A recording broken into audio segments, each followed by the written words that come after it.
Okay, hi everyone, and in today's video I am going to talk to you about a great feature in Adobe Camera RAW, or the latest version of Adobe Camera RAW, called the masking tool, and why in one of my recent photos that I was trying to edit, it proved to be far more impressive than I actually thought it was. But there are situations where it does need a little bit of help. So in this video I'm going to show you a very useful tip. Now, if you're someone who uses Adobe Camera RAW a lot, you're probably familiar with the gradient tool. If you're not that familiar with it, then go check out one of my older videos which shows you how to use the gradient tool. I'll put a link to it up here. Now, the gradient tool hasn't disappeared in this version of Adobe Camera RAW, but it's actually been bundled in with a whole new tool called the masking tool. So it's still there effectively. And so even if you go watch my previous video, although the way you access the tool is different now, the features of the tool are pretty much the same. And I'll show you that in a minute. But if you're not too familiar with the gradient tool, what the gradient tool does is it essentially simulates putting a neutral density graduated filter on your lens. But the gradient tool within Adobe Camera RAW gives you the ability to make far more adjustments. With an ND grad on your lens, you can affect the exposure, and you can stop down the exposure in the bright parts of your sky. But with the gradient tool, you can also make adjustments to saturation, contrast, highlights, and a whole bunch of other stuff. So it gives you many more features too. The gradient tool alone for a scene like this wouldn't really have worked so well, and I'll show you why in a minute. And I'll show you why this new masking tool and the features of this new masking tool are much better to use in a scene like this. And at the first glance, I didn't think that it would be good enough for this. But I'm going to show you that it actually is. So first of all, let's go over to the gradient tool and show you how I would use it on a scene like this and how it's going to create problems. So in the old version of Adobe Camera RAW, the gradient tool was found over here. And so many people, when this version, I think it came out in 13, but we're now on 14, how at first it seemed like the gradient tool had disappeared, that they'd got rid of it, but it actually hasn't. It's been bundled into this tool here over on the right called the masking tool. So if we select the masking tool contains the linear gradient. It's now called the linear gradient, and the old radial gradient too. These two tools are still here. And the brush tool is here as well. Previously they were all on separate icons up here, but now they're all bundled into this one new masking tool. So you've got the old brush tool, linear gradient, and the radial gradient here, but you've got these new tools now, select subject and select sky. Now these are the new tools that I'm going to show you now. Well, I'm going to show you select sky anyway. So the linear gradient is pretty much what it used to be. And what we can do is pull down the gradient over an area where we want to pull back the highlights. So in this scene, for example, the difference in contrast was huge. The sky was much brighter than the trees and the foreground in this area here. So consequently, the sky has been overexposed. Now you can see that it's clipped over here just a bit, but it's not pushed right off the scale. So we could still recover some of the details from the area here, but the problem is that the area is not clearly defined. When we use a grad filter, we want a clear separation between our sky and our foreground features, and usually this is quite easy if you're shooting over the sea, or if you've got a mountain scene where you've got fairly defined mountain peaks. It's relatively easy to do. And even with the old tool, if you had mountain peaks, for example, you could pull it down over those areas, but you could mask off the mountain peaks so they weren't affected by the adjustment that you made. But they were quite clearly defined and very easy to find. So a scene like this, the area that's protruding into the sky is not so clearly defined. We've got lots of small leaves and branches and lots of fine detail, and it's very hard to manually mask off all these areas. It's, well, I'd say it's nigh on impossible, quite frankly. And so what would typically happen if we used our masking the general gradient tool here, yes, it doesn't matter that it's coming to the side, because you can still pull down the masking tool over the area where the sky is, and you can make a nice soft gradient. So the larger the distance between the two, the softer the gradient between what's completely affected and what's not affected at all. So you can adjust that area, you can make it softer. Then we can pull back the highlights, pull back the exposure, for example, pull back the highlights here to bring some of that detail back. And here you can see that we could even pull this down here a bit to get more of the area down there.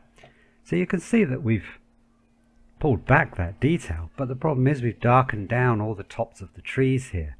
And so, you know, we've got this dark shadowy area, like burned really, in comparison to the foreground. So it doesn't look right. It doesn't look right. It looks completely unnatural, actually. So that's where this new tool comes in. So if we undo that, now what happens now is that within this masking tool you can create several layers and several masks, and you can name them all, and you can adjust them individually, or if you don't like one, you can just delete it. So I've just deleted all masks now, and I'm going to start again.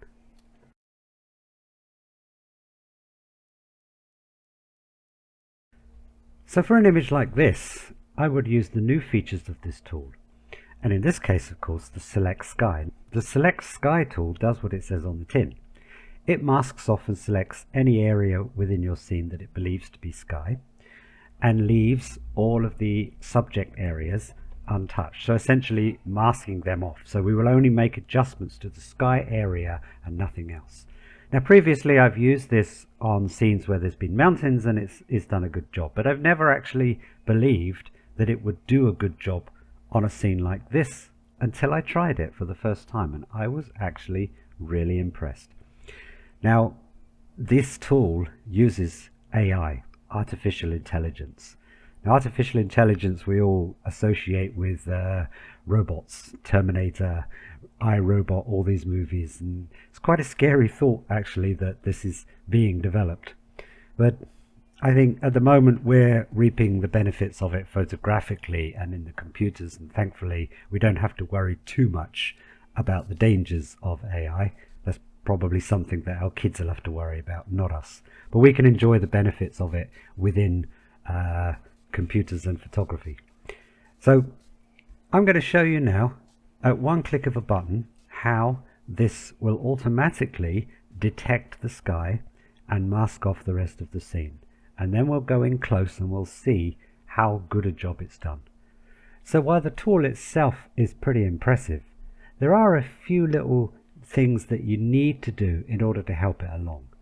And I'll show you that now. Now in this image you can see that the sky is very bright, and of course the finer detailed areas of the branches are also very bright and quite overexposed too. If we try to select the sky on this image alone without doing anything to it, you'll see what happens. So in order to do that, we go over to our masking tool and we go to Select Sky. We simply click that button and let the AI do its magic. Now it can take a while depending on the speed of your computer, so we'll fast forward to when it's finished.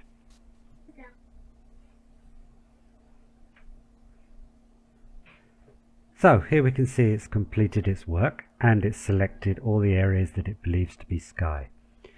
Now you can see that I've got this overlay checked, and that's quite handy actually. You can set the overlay color to whatever you want, but the overlay is quite handy to see the areas where it's actually selected, so we can see that quite clearly. And then of course you can just turn it off when you want to make your adjustments. Now if we go in close and then go back to our mask tool, and we can see if we make adjustments here, see these areas around here, they've not really been selected that well, and they're quite faded and grey looking, so it doesn't look right. So it's not done that great a job from the initial image. Now the reason for that simply is, now I can easily just delete that. Let's go back here, go to our mask tool, just delete everything, take it back to what it was. Now the reason is because it was so overexposed, all of these background leaves areas here are also quite overexposed, and the contrast between the sky and those leaves is not so great. So it's the AI has found it very hard to determine the difference between the sky and this part of the scene. But I found a neat little trick to overcome that, and it's quite simple really. Let's go back, and all we do really is pull down the exposure across the whole image itself. Now ordinarily, of course, you know, we won't want to do this because it darkens down here, but we only want to do this momentarily. So if we pull that down now you can see that we've more clearly defined the areas that are sky and the areas that are the fine leaves and the fine branches themselves. Now if we do that, make it to about 1.5 I think. Now if we go to our mask tool and select sky, now you'll see a massive difference. Okay, so let's click select sky and again let it work its magic. So there, now that's complete. Let's undo that and go back, and now pull this back up again, because I don't want to make any adjustments to the rest of the scene. I really just want the highlights. I can pull these highlights back a bit and then go back to my mask tool and adjust the exposure in the sky area only and the highlights in the sky area only here. Now let's take a closer look at the branches. Now it's much better, see? Much clearer. Done a much better job simply by using that little trick I just showed you. So that's quite amazing really, isn't it?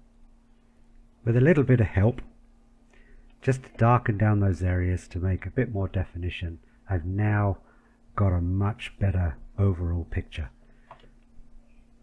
Now I can continue to make some adjustments on this photo, tweak up the overall contrast, touch of dehaze, touch of vibrance, bit of texture here overall. And I'm also here going to go down to the color mixer, set my luminance and add a touch of light to the branches on the trees here to bring some color out. That's really nice. So there you go. Let's open that into Photoshop and see how it looks.